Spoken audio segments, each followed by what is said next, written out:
I'm going to do a quick recap of everything that has changed in the game based on the votes in January. You can, as always, you can see them yourself in game. You just log in, you click on what's new. And thank you for the sub, Captain. And you can click on this section here that says Balance Council voting Captain results. Canuck 41. And there you go. So for power increases, we have Yaga plus power, Cave Troll plus power, Sausage Maker, Vincent, Nausicaa Sergeant, Bear Witcher, Drummond, Slave Driver, Redanian Archer, and Mutant. I'm not going to talk about whether these changes are good or bad. I have another video where we talk about that on my YouTube channel. I'm just going to explain what this means, and I think like just the basic impact for people who are playing the game or want to know like how they should update their decks, etc. So Yaga plus 1 power, slightly less terrible. Although you can't tutor it with marching orders anymore.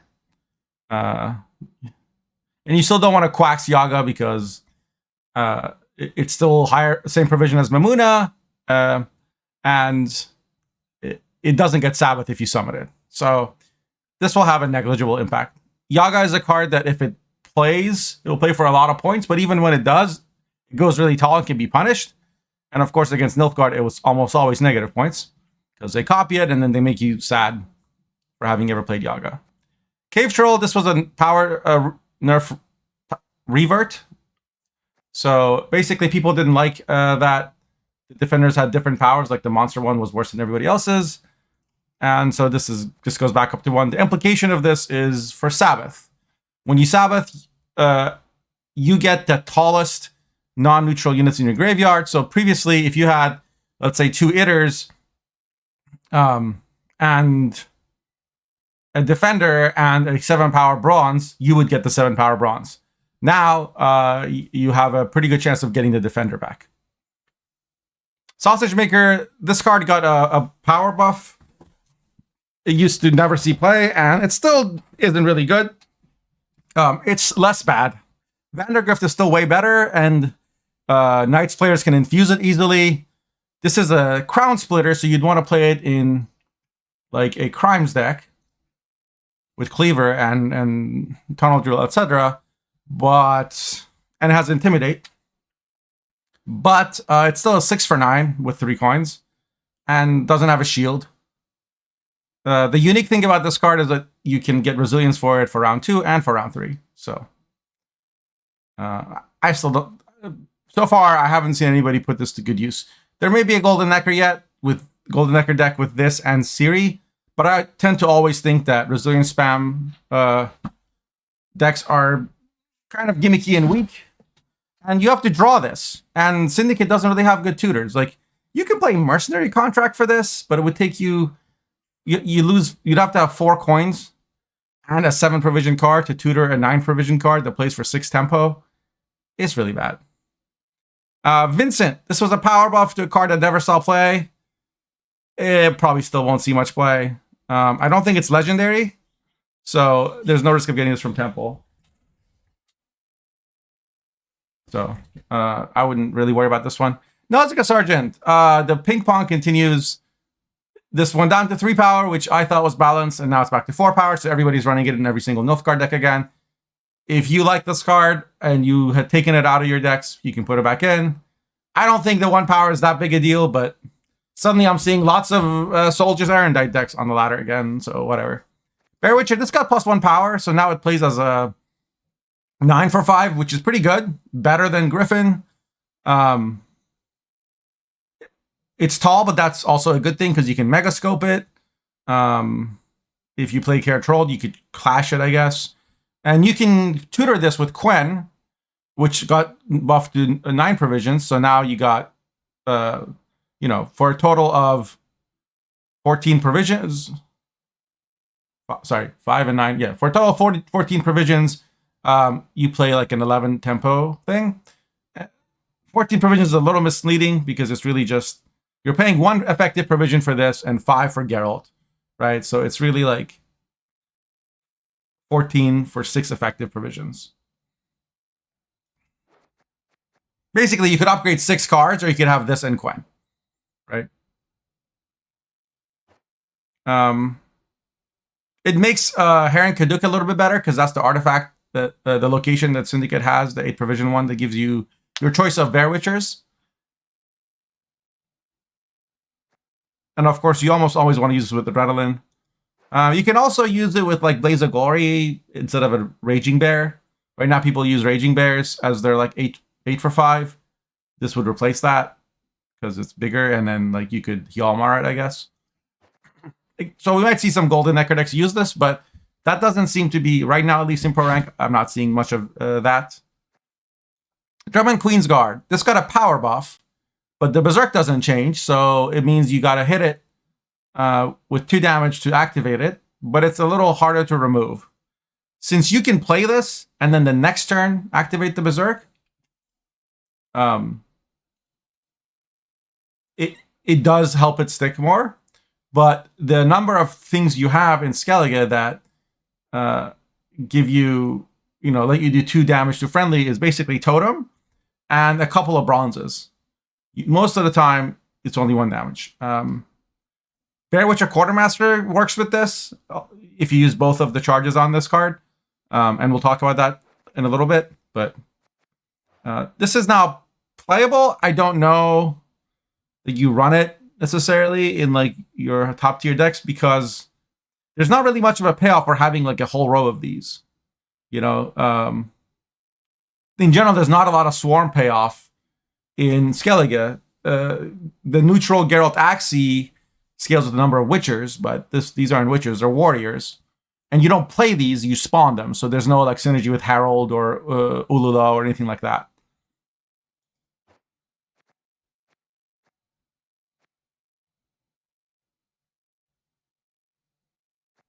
The other synergy this has is like you'll have damaged units, but you could have damaged anything to get a swarm. Like it's a lot easier to play 2 armor ups and get 6 bodies than play one of these and wait 6 turns to have 6 damage. But like it doesn't. I can get 6 damage bodies in 2 turns. I could play Patricides of Fury instead of Ursine and any number of things. Anyway, this is not that big a deal. It's slightly more playable. Slave Driver got 1 more tempo. This was another nerf revert. This will probably go back. And should. I think it was fine at 2. Slave Driver is a very powerful card. But whatever. This got a power buff because for some reason Nikar thought that NR needed more pingy engines that have synergy with Muta Generator. You'll see this lots. This card's it wasn't played a lot, but it's one of those cards where like if it sticks a place for 1,000,000 points and it's damage and a synergy with Onager. So this is just going to be annoying. If you want to be annoying with an NR engine deck, siege engine deck, yeah, put this in, I guess. Mutant. This got a decent sized power buff. It went to 4 power from 3. And with Gellert, this becomes like a 6-point a turn engine. So it's very good, but like, again, Syndicate has problems with like tutoring. I think there's a very good Golden Necker deck out there that hasn't been like created yet that involves Gellert and mutants and other poison cards with like mana to make sure you draw Golden Necker since you can't run Bank in Golden Necker anymore. So we'll see.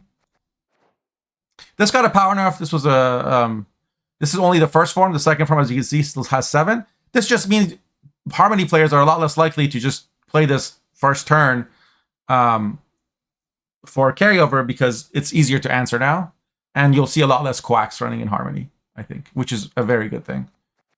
Kraken, this is one of those things where people like nerfed its power or reduced its power because it's disloyal, thinking it would be a buff. Most of the time, I think this is nerf because you get a smaller Kraken back when you kill it. And you should always be able to kill this. You're playing a faction with Gutting Slash and Brockvar Warrior and Sea Serpent. And regardless of the deck you're playing, this has synergy with one of them. I think a much better buff to this would have been a provision buff. But anyway, this doesn't really affect much. It just means you can kill it maybe a turn sooner, but you get less payoff. So maybe it's better in a medium round or shorter round than it was before. This Regis Bloodlust, it's going to keep getting power nerfed. If you're running this, you probably don't care. Oh no, instead of 19, I'm playing for 18. Okay, you probably would still run this if you were running this, but it might not see as much play in like random decks. And hopefully soon we won't see Rent-Free Compass with Skellige going for this as their finisher. It's kind of silly that this card with Compass plays as a bigger finisher than Morvad or Regis, which takes all game setup. This is like 18 power no matter what you've done all game. Drummond Queen, this got a power nerf for Death Wish, but it is a nerf to Insectoids, and it is a huge nerf to Sabbath decks. Because AQ was arguably your best card you wanted to Sabbath. Like, when I'm playing Itter, I wouldn't make 3 Itters because I wanted my AQ to come out. That clickable order has synergy with Kiki Queen, and Stalkers and other things, and also it helps Swarm. So this is also a nerf to Swarm. I'm pretty sure this was nerfed to nerf Death Wish because Death Wish was strong. But people are still playing Death Wish and getting really good results. I talked to someone who got 2,500 in their placement games, which is as good as my Kashi deck, where I have like an 80% win rate. He had the same. It's kind of like this doesn't, like Death Wish having 1 less tempo doesn't do anything to it, but Insectoids not being able to Sabbath this is a huge nerf. So Insectoid Sabbath is dead. This Defender doesn't help it. Yeah, Ivar got a power buff, which is a 2-point increase in his ceiling, and a 1-point decrease in his floor. I don't think this changes the decks that Ivar would be played in. I've seen some people try random Ivar in decks where I'm like, why do you have this Ivar? The reason Ivar is not a standard solid card and is a card you only play that you really see in like Toussaint decks is that it has no value against decks that don't boost or don't go very tall. So, like most Skellige decks, this doesn't get any value. Like, yes, on a Flaminica would, but it's not a card you play as. It has adrenaline. You can't play it last. You have to play this when you have, like, this has to be the 4th card in your hand, and you play it on that turn. So, it's good to win round 1 if you draw it or have a way to tutor it. It's very good for that. It's not good if you're a deck that wants to bleed, and it's not good if you're a deck that wants a short round 3. Coral power nerf. This is a revert from last set. This reduces the tempo of Coral. Skirms also got a provision nerf, so that's a much bigger impact. Realistically, what this means is that decks that do run Coral now, it will be a little easier to kill Coral, unless you're playing Riptide, in which case it might be harder to kill Coral. But most of the time, this is easier to kill. Frenzy Dow got yet another power nerf. I guess people were mad that they still saw this card see play. And I don't think I've seen a single one since the patch, so it's now a 10 for 7 with movement and 1 thinning. Sorry, 10 for 8 with movement and 1 thinning. It's like a... I mean, I think we'll see this card get play if, like, non-jackpot Freak Show is meta. Kahir. I don't know what else you want to move.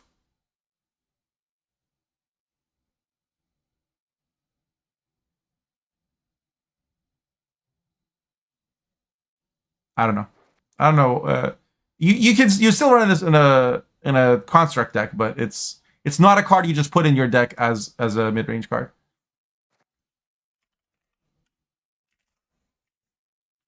Hiviternalda lost a power. This is because it was played in a very strong Jackpot Syndicate deck, and as usual, any deck that's like super strong one season gets over-nerfed next season, because for some reason people think the Balance Council is about nerfing what was strong that season and buffing what wasn't played that season. And they shouldn't do that. My advice has always been buff cards that you think are too weak and nerf cards that you think are too strong. Don't worry about the meta. Don't worry about archetypes. Don't worry about decks. Buff cards to make them more playable. Nerf cards that are too strong for their provisions. So, like, for example, Madame is a card that for 13 provisions last season, anyway, would put down 3 engines on the board, 2 of them at 4, 1 of them at 5.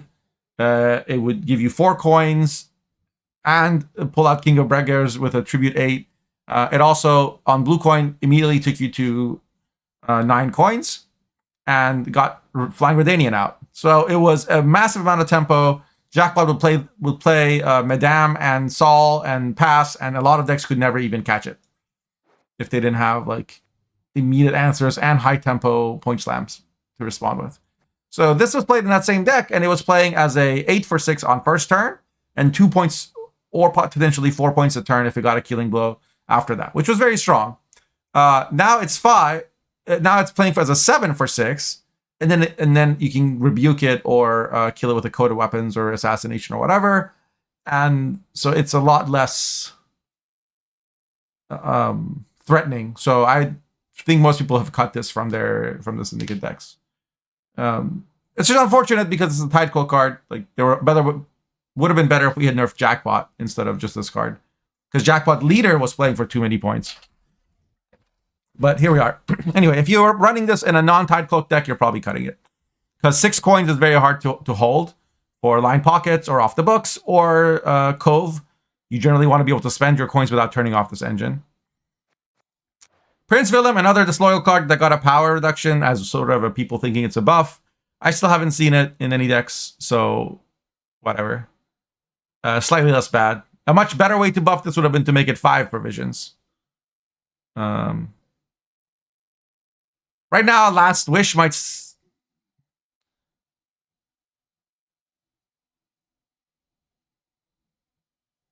still be better in some decks. In some decks, I can see playing this. Like, if you have a Renfree deck, for example, that doesn't have a lot of golds, like it's a polarized Renfree deck with a lot of 4Ps, and you have some high provision golds that you don't want to miss. Like, let's say you're running a Usurper or Renfree itself or whatever, and you don't want to miss it. I can see playing Willem for that, or like a Morvad or a Regis, right? Just like when your deck has a couple of 13 or 14 provision win cons, Svalblood even. Like, I think this is a very good card in a Svalblood deck, because if you use this to tutor Svalblood, the 1 point doesn't matter, right? Although 2 points wasn't going to matter either, and we didn't see how it played much that way. Like I said, I wouldn't go out of your way to play this. V decks were going to play it. They still will play it, and it is a 1 point buff for V, I guess, in a full, over 3 rounds or whatever.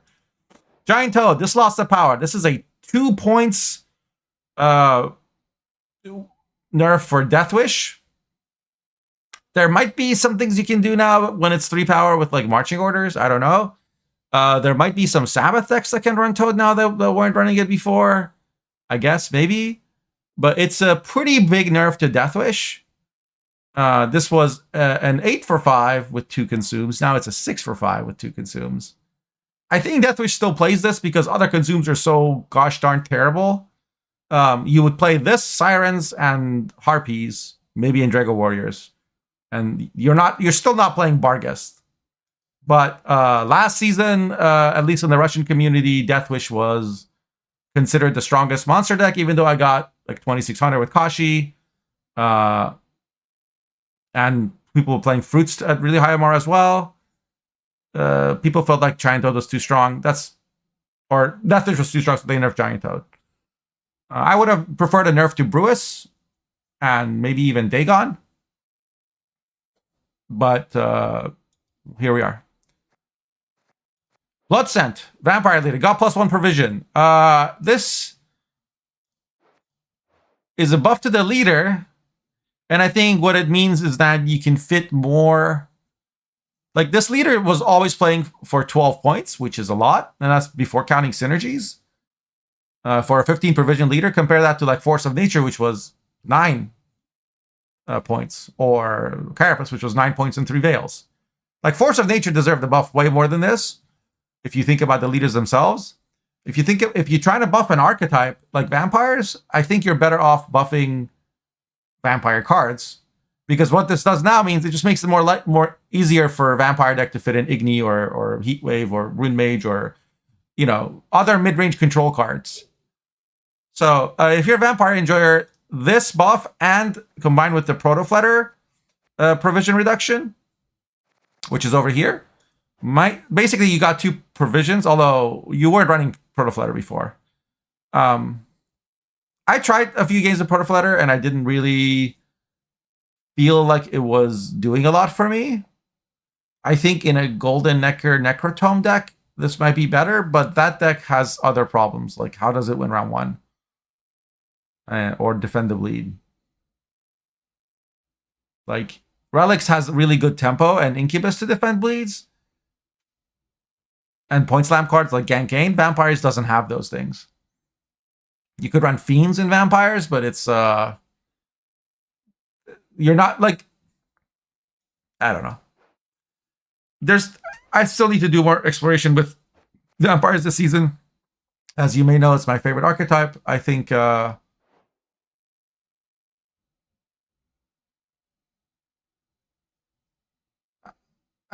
might be like a tier 2 deck now in Vamps.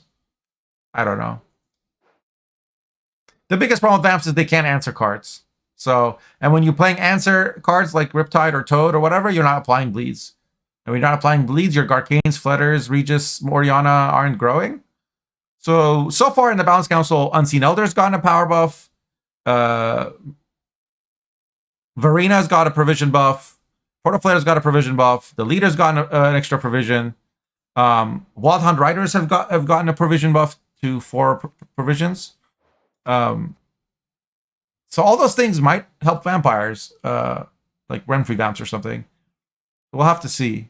There might be like a good Morntart Vamps deck. I don't know. The problem is like Kashi Morntart is, I think, still better. It doesn't require your opponent to have units. It has less juicy control targets, etc. Yeah, if you wanted to buff Vampires, like buff Plumard, that would have been much more helpful. Because Plumard with Betsy and Flutters and Protoflutter, like that would be cool. Maybe instead of this Yaga buff,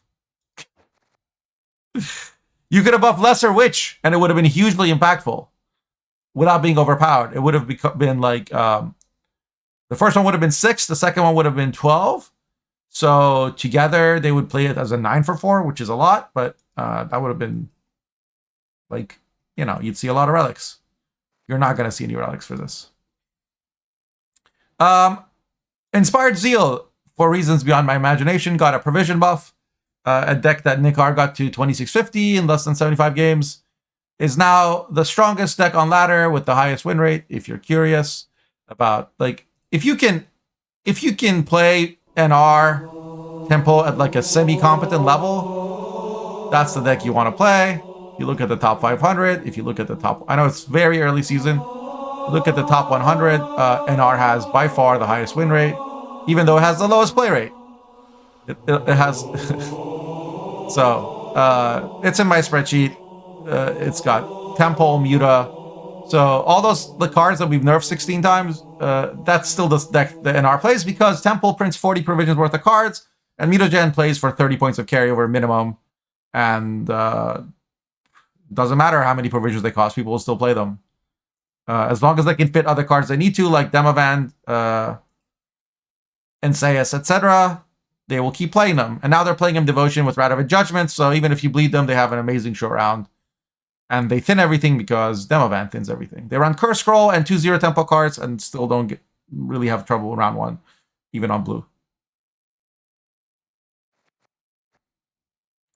We got a Madame Provision nerf. This is actually a really good nerf because this was basically a scenario in 1 turn, and now it costs as much as a scenario.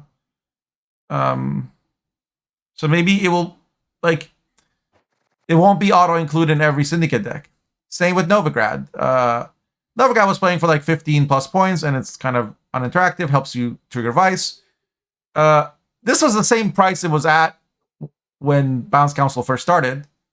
For some reason, it got buffed by the council, and now that buff has been reverted. Now that people see, oh yeah, this is OP.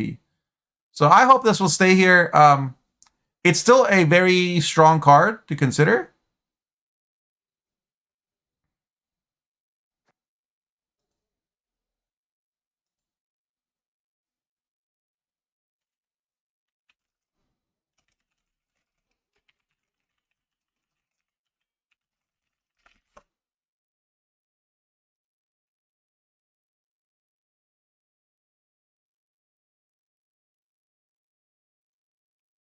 So I'm still not running this in my decks yet. I mean, I had them in, this was in the strongest decks last season. Right now I'm playing without it. I could fit it in. I'm just trying some other cards right now.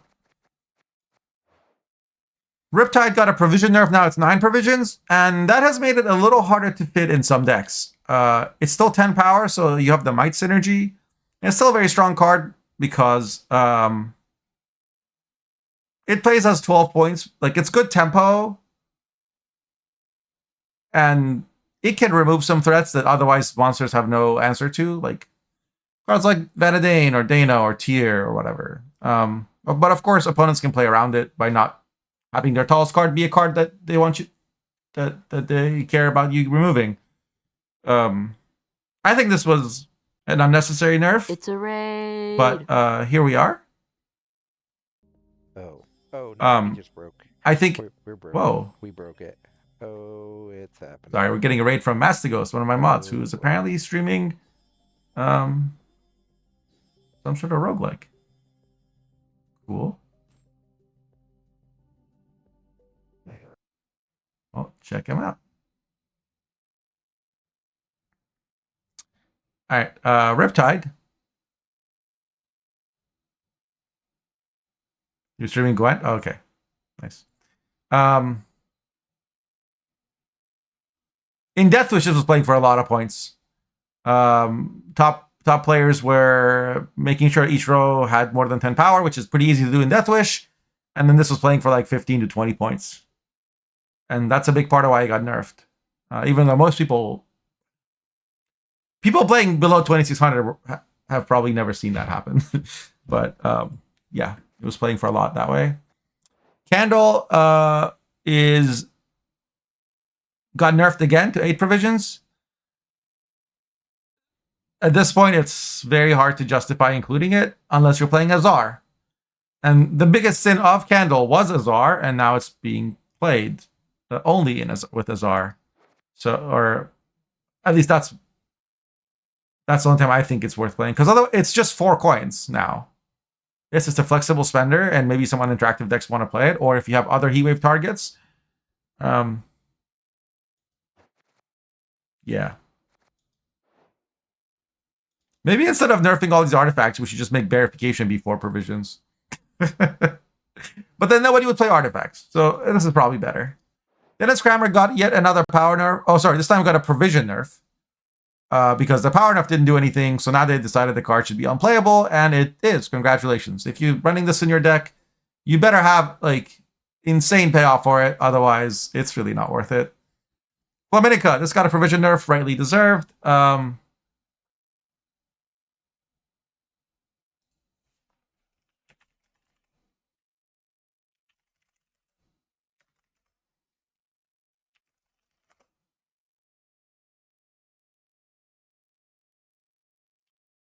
It's still going to play for 35, 40 points in a deck that's dedicated to Flaminica, or 20 points otherwise.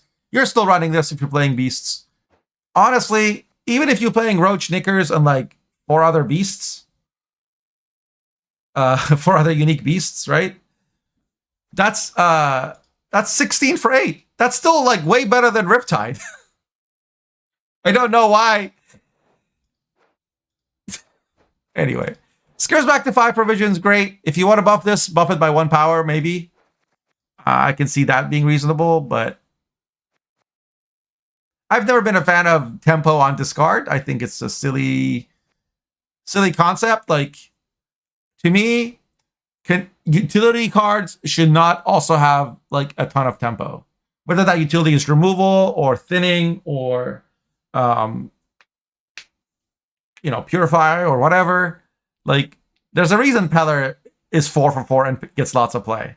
I just don't think that a card that pops out of your graveyard when you discard it should be super strong. Because you're already getting the thinning benefit. And if thinning payoffs need buffs, then let's buff the thinning payoffs or the thinning cards. But they shouldn't get extra tempo. Point slam cards should get tempo. Control cards should not get extra tempo. Does that make sense? Like, there should be trade-offs. If you're good at one thing, you shouldn't be good at every other thing also. Casino Bouncers, was a provision buff that got reversed. Great. Next season, hopefully, we can make these be 5 power, so they're playable. They'll be 9 for 6 once they're at 5/5. And I'm hoping that happens rather than it get back to 4P, because 4P it was auto include and also messed up Eventide Plunder, which has now been avoided. So if you were running these just because you wanted Eventide Plunder in your deck, you can remove them now. Sewer Raiders are still there, and I'm running them in my Syndicate decks, and they might be okay as they are. We'll see. Waters of Broccolon is now 1 less provision, but I don't think serious Harmony decks will play these because it doesn't solve any of your problems. You have Harmony Dryads for cheap already in every Harmony deck because they're just good cards to play, and your Poison Harmony cards are also Dryads, so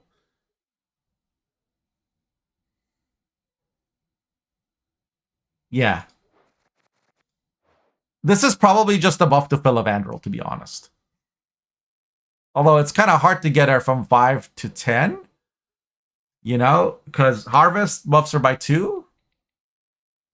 So I don't really know. Ask Metallic Danny. Magic Compass back to 10. It got changed to 11 because some people were scared that other people were going to make it 9, so they made it 11. Sorry, I don't know genders of cards. I'm sorry. I apologize to Filavandrel and his family and people. Okay. If you were playing Compass in a non-rent-free Compass deck, or in a rent-free Compass deck, actually. Yeah. This is just one of those things where people are like, why did this get nerfed? And so they just reversed it, which is fine. It seems like our veto power just takes 2 months. So like there was a lot of vetoes in this patch. Lydia is a new buff. This is not a revert of anything. And I still don't know what this is. This icon. Is it a nose? Is it like a tree? Is it a stone of power? Is the medallion humming? Anyway, this is the logo for Price of Power expansion. Lydia is now 8 provisions, which is makes it a lot more playable.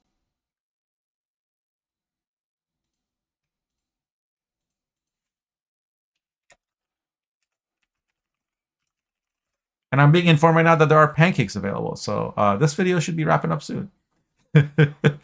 I haven't played enough Assimilate this season to say if it's auto-include now, but it is certainly a much stronger consideration. And if you're running Traherne in any decks for any reason, because the only really justifiable reason for running Traherne was, oh, I need a proactive card and I don't have anything. I mean, this isn't purely proactive, but like, drop the Traherne, okay?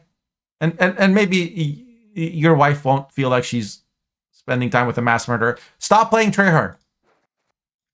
Protofletter. Like I said, you got a provision buff. Somebody said Lydia was already a very good card. Maybe, but it doesn't matter how good a card is. When it comes to play rate, it also is about the competition and what problems it solves. And the competition at 9 provisions was Vilgefortz and Vigo, and Anna, you know, Vienvo. You were never playing Lydia over any of those. So it would only be an addition, but then that would be too many mid-range golds, and you wouldn't have like enough provisions left over for like 5p bronzes or for like 13, 14p golds. So this is now a lot more justifiable. At the same time, you also see it played in lots of mid-range decks and like Madoc decks that want to play only control cards. This is kind of a way to get around that restriction. So just like Filavandrel, it's be played in lots of decks as a mid-range card. Thirsty Dame, another vampire buff, except for Nilfgaard. There's people who thought that Masquerade Ball should be strong and didn't like that it got nerfed and made this from 6 to 5. And now I'm predicting next patches will go from 5 to 6. Whatever. Personally, I think this should be at 6. And if you need to buff status, buff Enforcer, or buff other cards. But it's hard to get consensus around what to buff. It's a lot easier to revert a change or that you didn't like, or to nerf a card that you hate.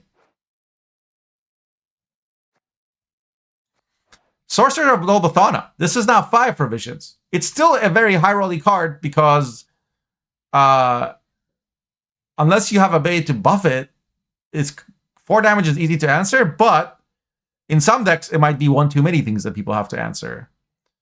I haven't tried Symbiosis this season. If I do, I'm going to stick 2 of these in there and be like, go ahead and kill it. Then my fledglings will live. Or something.